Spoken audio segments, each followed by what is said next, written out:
Hey everybody, welcome back to another Let's Talk video. Someone inspired me in the comments on one of my last videos where I had an open format just discussing actually a giveaway.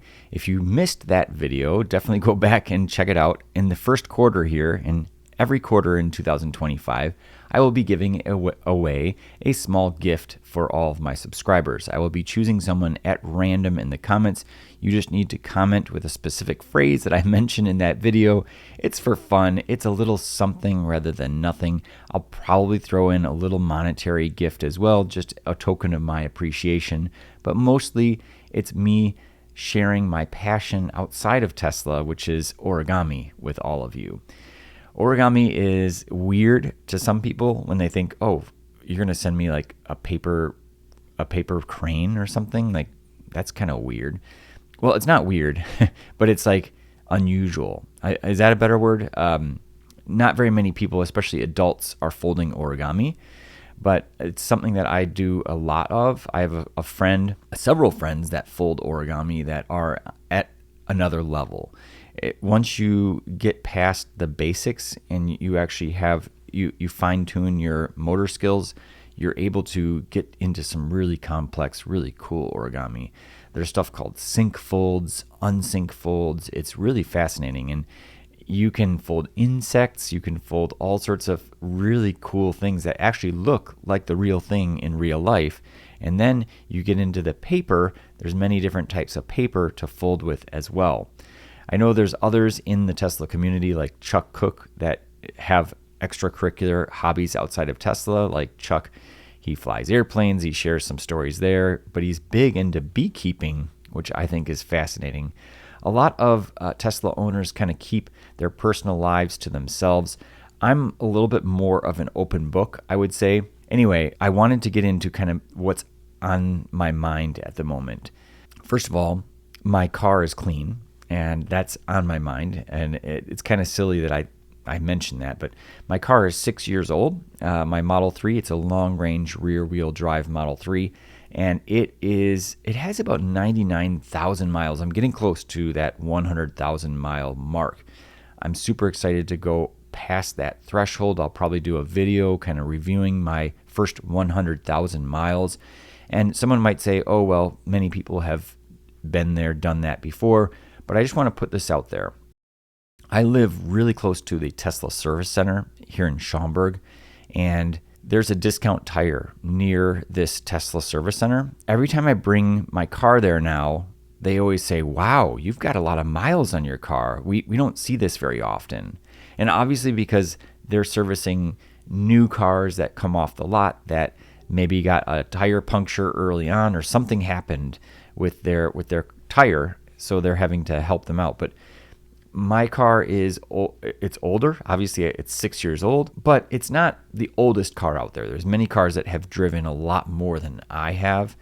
And to be honest, I'm not driving as often as I used to. My work vehicle, it's an internal combustion engine vehicle. I'm driving that around every day, all day, pretty much now. Unfortunately, I'm not putting the FSD miles on that I would like, but the weather is nice now, and that's what triggered me to clean my car. And I waxed it last night. It took me a while, but it looks like day one when you stand back a bit. If you get really close, you can see some scratches and stuff. It's hard to keep polishing those scratches away because you just keep eating away at the clear coat. But I thought it would be interesting for everybody, for me to share here some items that I purchased for my 6-year-old Tesla to kind of keep it in shape and make it look really nice. I got some Orbital 9 to 10 inch polishing pads and microfiber pads. I have an Orbital polisher, and if you don't have one of these, I would definitely recommend getting one. It helps keep your car looking really, really nice. So I got some extra pads for that. I also got a MyQ. So I found it fascinating because my wife asked me the other day, did you close the garage? And I was like, well, hold on a second.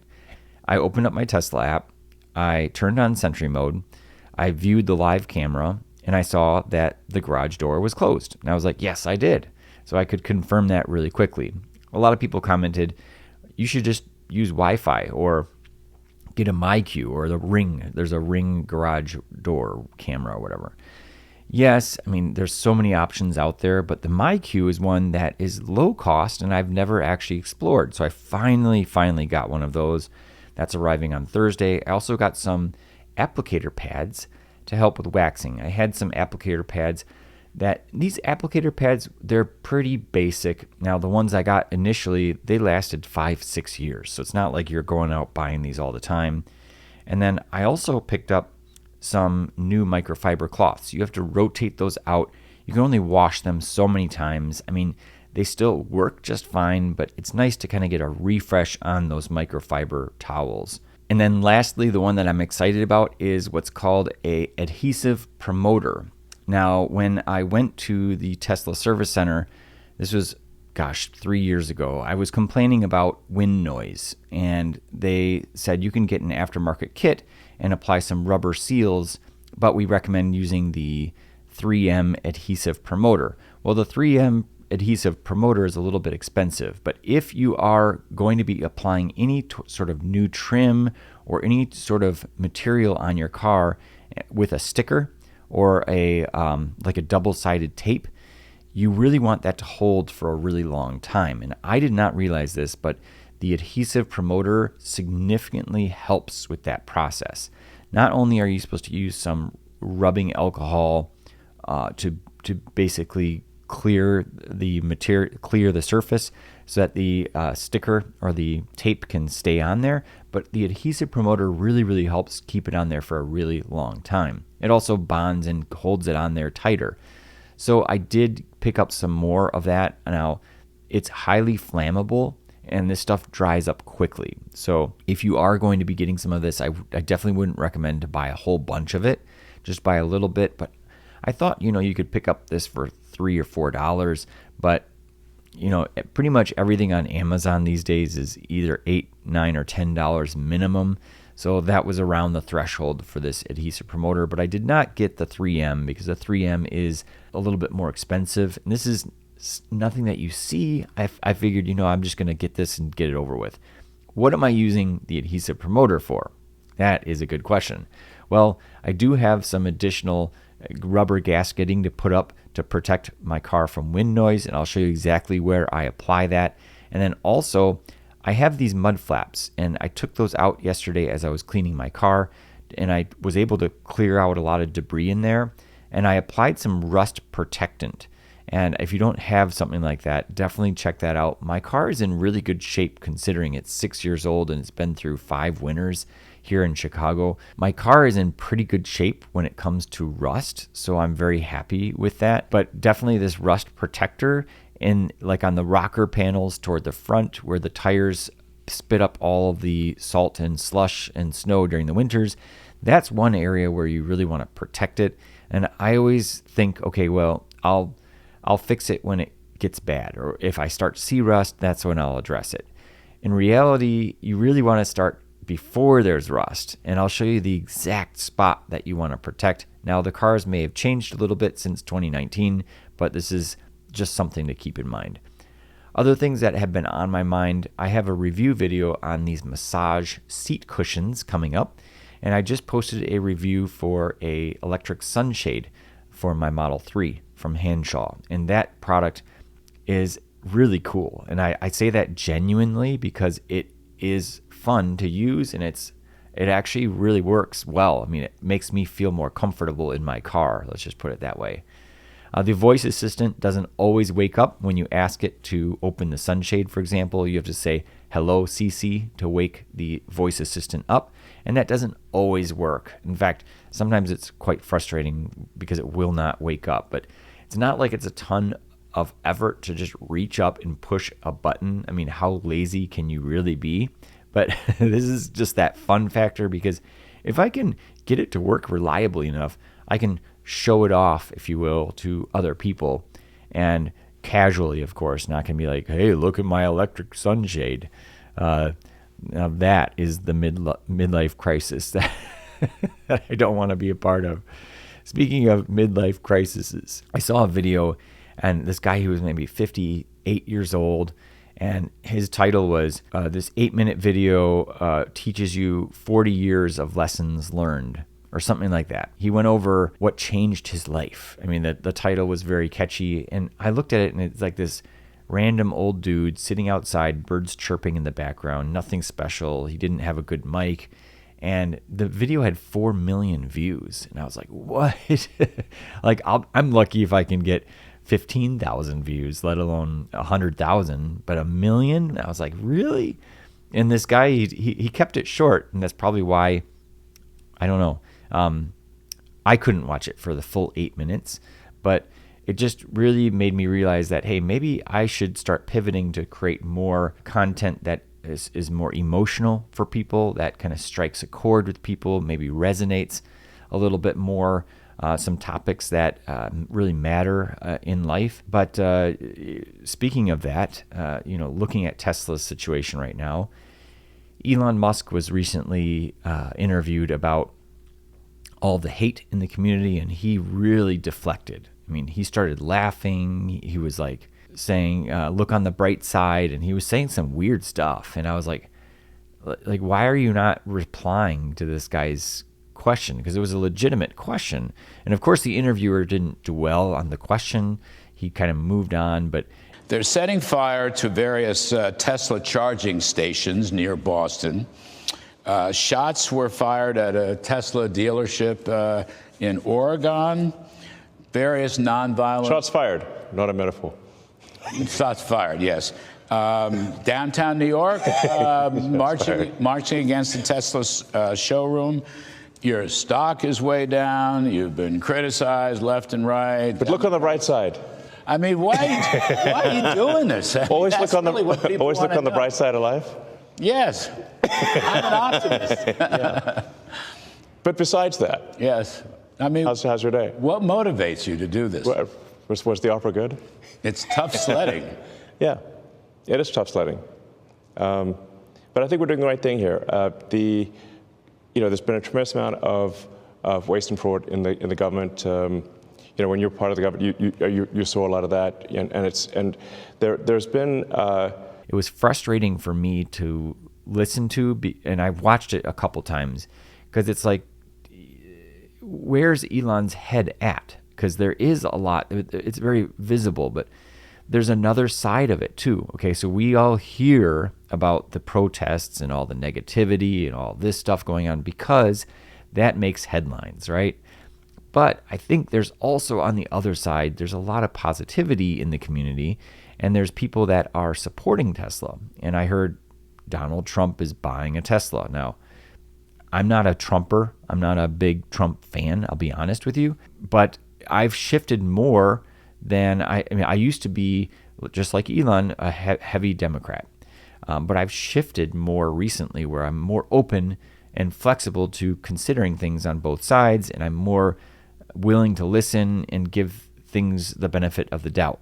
And I think you have to be open-minded when it comes to politics, because I was thinking about this the other day. There's some people that, no matter what, they're going to hate Trump. And that's fine. But I really plead with you, please keep an open mind. At least listen every so often. Don't just follow one side only. Because here's the thing. We are all human beings. And at the end of the day, when we were growing up as kids, we weren't Republicans or Democrats. We were kids. We were people. We're human beings. And it's really stupid and silly, foolish, and it's not the right thing to do, is to kind of compartmentalize people and say, well, they're Republican and they're the other side and they're evil or somehow they're bad.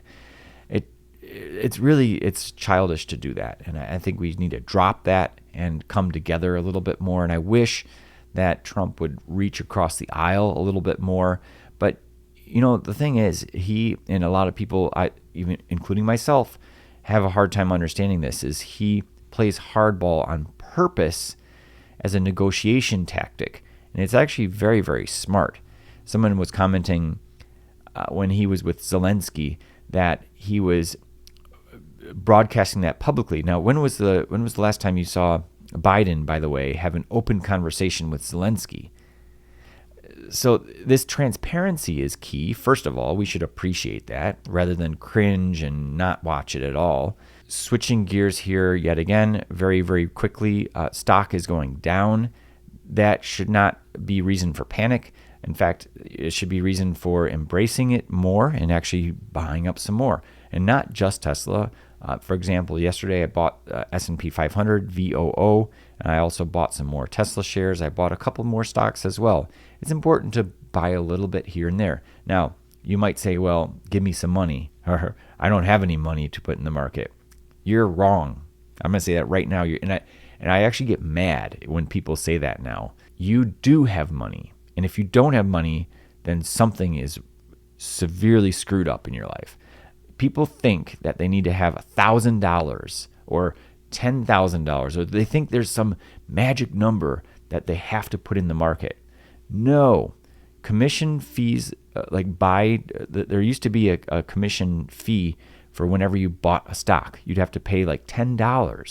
TD Ameritrade charged $10 every time you bought or sold. Today, it's commission-free trading. You can buy anything for $0. So what does that mean? That means you can buy one share.